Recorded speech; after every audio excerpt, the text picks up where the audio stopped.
If you've been reading car news for the last 10-12 months, you'll probably have noticed that Honda, one of the last remaining fully independent automakers, has been extremely busy.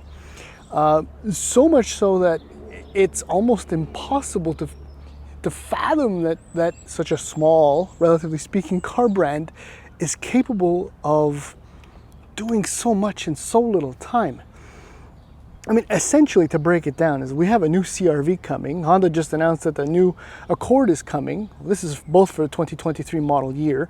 We've seen and experienced the Integra. There's some trail sport business going on. And a lot of it, actually, the 2023 model year rebirth actually began. Oh, there's a prologue too. Did I mention the prologue? For Honda's first full EV, with the help of GM, of course. The 2023 model year rebirth actually began with this vehicle. This is the all-new 2023 Honda HR-V. And even though this is, well, the smallest SUV sold by Honda, it is certainly not the least significant. In fact, and to be quite honest, out of all of these vehicles that are going to be soon or have been introduced by Honda, the amazing thing is that all of them are significant. And I'm not just saying that. I mean, the CR-V, which I have tentatively booked, which I can't wait to drive, especially the hybrid version, but that will come a little bit after. The CR-V is one of the best-selling models in its segment. The Accord remains one of the best-selling, if not the best, mid-size sedan in the segment. And the HR-V was, from the moment it was introduced, or nearly, for the 2016 model year, the best option, the most capable, roomiest subcompact SUV for sale in North America. So this new generation, now second generation of the 2023 model year, is, as I'm saying, significant. I'm actually quite impressed with what Honda has been doing for the last 12 months. Yes, I've had some, well, I've called out some what I think are foibles, but anyway, that doesn't apply here, with two exceptions. Usually there's two things wrong with most vehicles that I drive. One of them is an inevitability, and the other is, well, a tragic result of, well, things having to grow. Because if you've seen a few of these new HR-Vs on the road, you're probably mistaking them for CR-Vs. Well, that's because this thing is huge compared to the old one. But there was a consequence to that, unfortunately. Anyhow, in the following video, what we will do, as per the norm, is do a walk around of this all-new 2023 Honda HR-V, and then take it for an actually very pleasing and pleasant drive. So here we go. Civic Type R. I completely forgot to mention the Type R, which is, well, for me personally, the most significant new Honda product that will be introduced for the 2023 model year. And if all goes well, I get to drive it very, very soon. I can't wait. Okay, back to our regularly scheduled program. The new 2023 HR-V has essentially nothing to do visually with the previous SUV. I mean, the only thing they do have in common is the name. I mean, the new HR-V is much, much longer than the previous one. In fact, 221 millimeters. That's 22 centimeters. That's, I don't know, 8 or 9 inches longer than the previous one. Most of that, or a big part of that, is in the wheelbase, which has now grown by 45 millimeters. Okay, so not maybe all of it, but this thing is also much wider than the old one. About 17 millimeters, that's 7 centimeters, 3 inches, I don't know. This thing, and like I said, visually it looks nothing like the previous one. I mean, you can see that there's a lot more bonnet at the front. This thing has been kind of flattened compared to the previous one, which essentially looked like a bubble. And maybe one of the best visual aspects is that Honda has done away with the hidden or / integrated rear door handle. Now this just looks like a semi-regular SUV. And there isn't a bad angle, just so you know.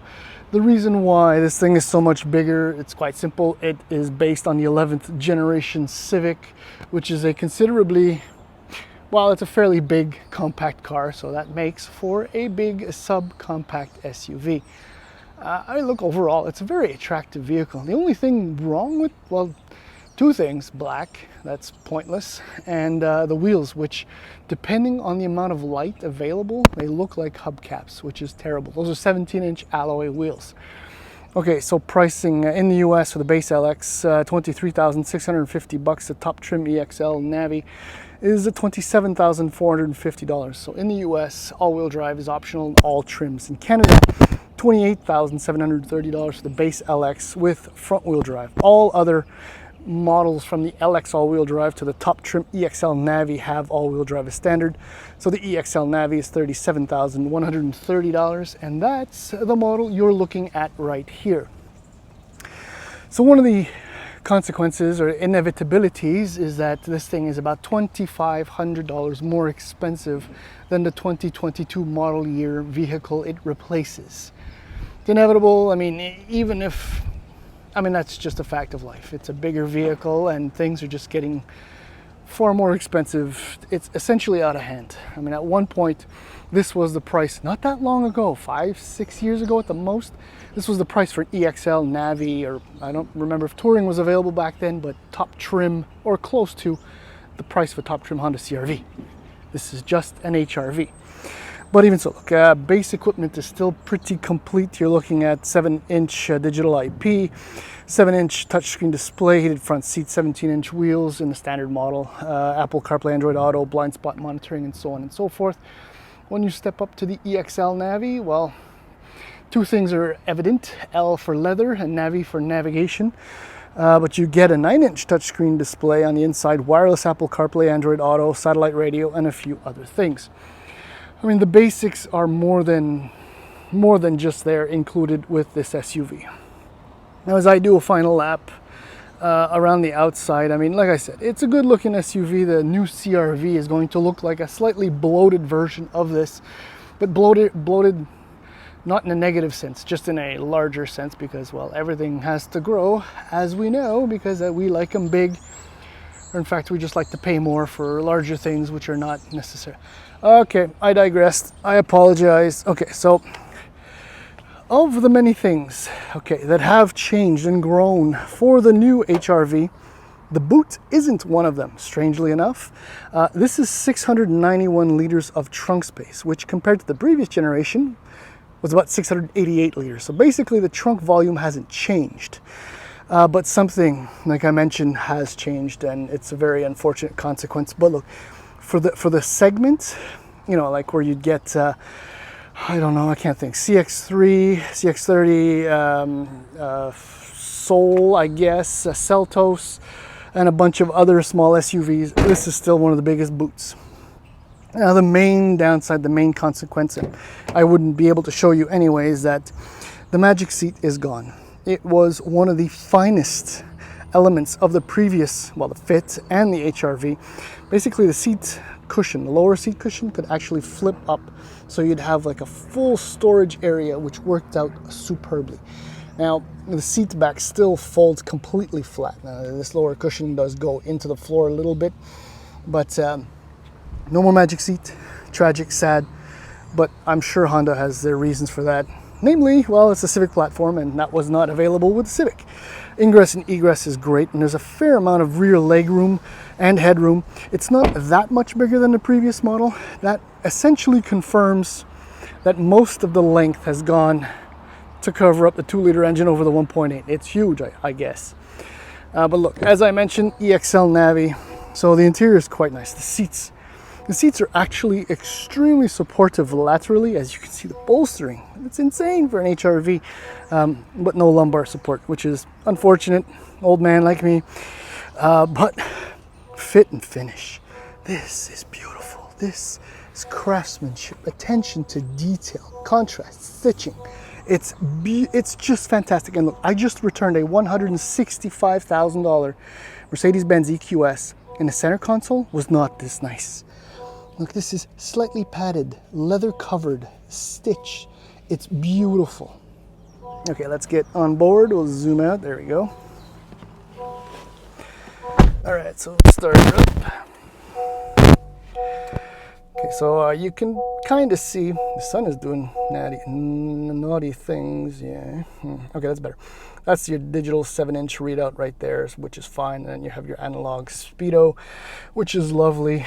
The dashboard, it's very reminiscent of the one found in the Civic, but it's beautiful. It's just incredibly well conceived, beautifully designed. Wow, the sun is not helping me at all. It looks fantastic, and storage is decent. That's fairly deep as your wireless charger. Cup holders, obviously. I showed you the pouch under there. This bridge is beautiful. Brake hold, love that feature.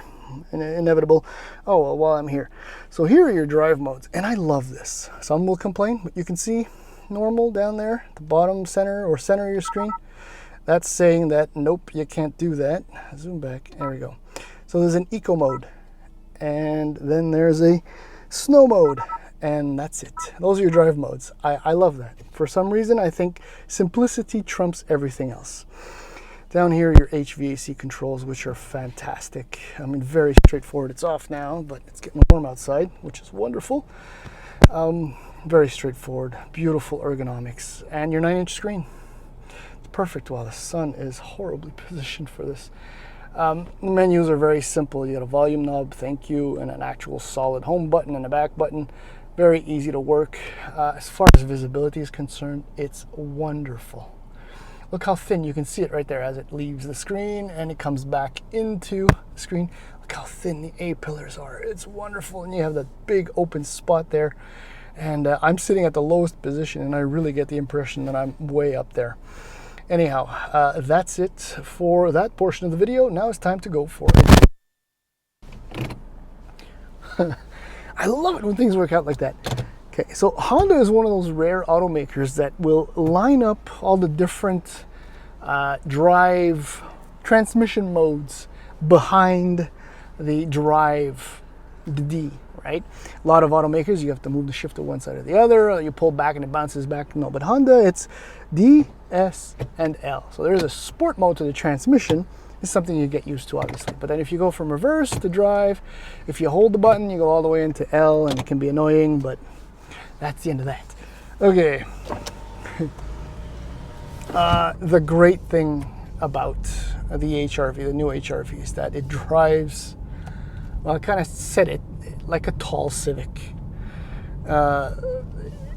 It's surprisingly good. I mean, the previous one was a little bit cheaper feeling, whereas this new generation HRV based on the Civic is refined, like the car on which it is based.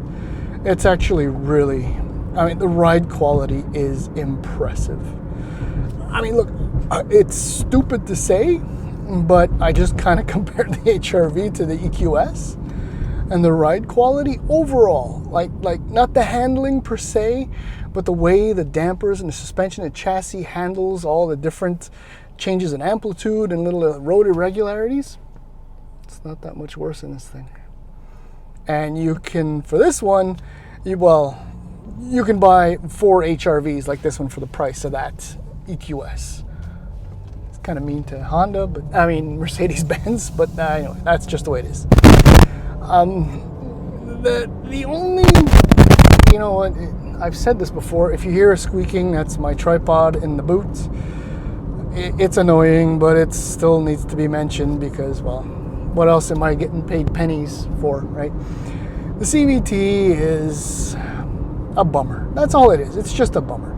But for 95.85% of all drivers, it's actually a really nice thing, because if you don't throttle the throttle, well, and it's smooth, it's seamless, and thankfully it's actually reasonably quiet in here despite the price point, which is a lot, and the segment.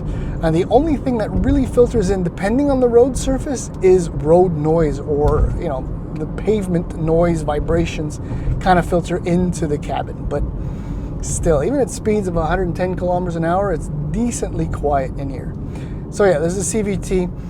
I've honestly, kind of what I'm trying to say is that I accidentally went into L and accidentally went into Sport, but it's an annoyance more than anything else, because it just forces the engine to work a little bit harder and make more noise. Speaking of the engine, well, because this is all but an exact Civic sedan clone, or hatchback, I guess, it's got the same 2-liter naturally aspirated engine, which is a bump up from, like I mentioned, 1.8, and no, obviously doesn't need all that extra room. It's just for design purposes. But it produces 158 horsepower at 6,500 RPM, 3,000 RPM from the red line, and 138 pound-feet of torque at 4,200 RPM. The vehicle doesn't weigh that much more than it did. You know, you're between 3,000 and 3,300 pounds, give or take. So it's a decent amount of power for the application. I mean, this is not a dragster, but then, you know, neither are the Jeep Renegade. I don't know why I can't think of all the competition in the segment. The Hyundai Kona. Help me. I can't see what. There's nothing. Oh, Volkswagen Taos, I guess, and a few others. Yeah, so it's bigger. It's got a little bit more power. It's not quicker or anything, and fuel efficiency is not. There's no real world improvement. I think the difference is that I am on the floor. It really doesn't matter, and that's not how you'll achieve 8.7 liters per 100 kilometers in combined highway and city driving. But if you round that up, which is what you should expect, 9 liters per 100 kilometers in a segment is not all that bad. It's not great either. Corolla Cross. There's another one that comes to mind because of fuel efficiency, because of hybrid powertrain with all-wheel drive. Look, having said all of that, this is still a really, really good small SUV. And I think I just touched on the one to beat, in my opinion. For essentially the same money, depending on the trim and, you know, whatever, I think the Corolla Cross might actually be a little bit less expensive to start. But for this kind of coin, I mean, it's like a fully loaded hybrid version, which will kill this fuel economy wise. I mean, you're talking 40 to 45% less fuel per 100 kilometers. If you want a slightly more visually jazzed up vehicle, you know, the Taos maybe. I guess that's based mostly on the black paint. Bad idea, Honda. Bad. But even so, I mean, the Honda HR-V is extremely popular in its segment. It's a really good SUV. It's comfortable, incredibly comfortable, and it's just a great choice. I mean, reliability, it should be up there with the Corolla, you know, barring any. Actually, no, there's no cable issue as far as I understand in the Corolla Cross, because that cable is inside the body of the vehicle, not outside like the RAV4 and other models. So fuel efficiency, Corolla. For space, this one is up there. For maybe a little bit more dynamic, everything else, Taos, with the potential risk of lesser reliability. I'm repeating myself, aren't I? Okay, so you know what? Stop watching. I'm done.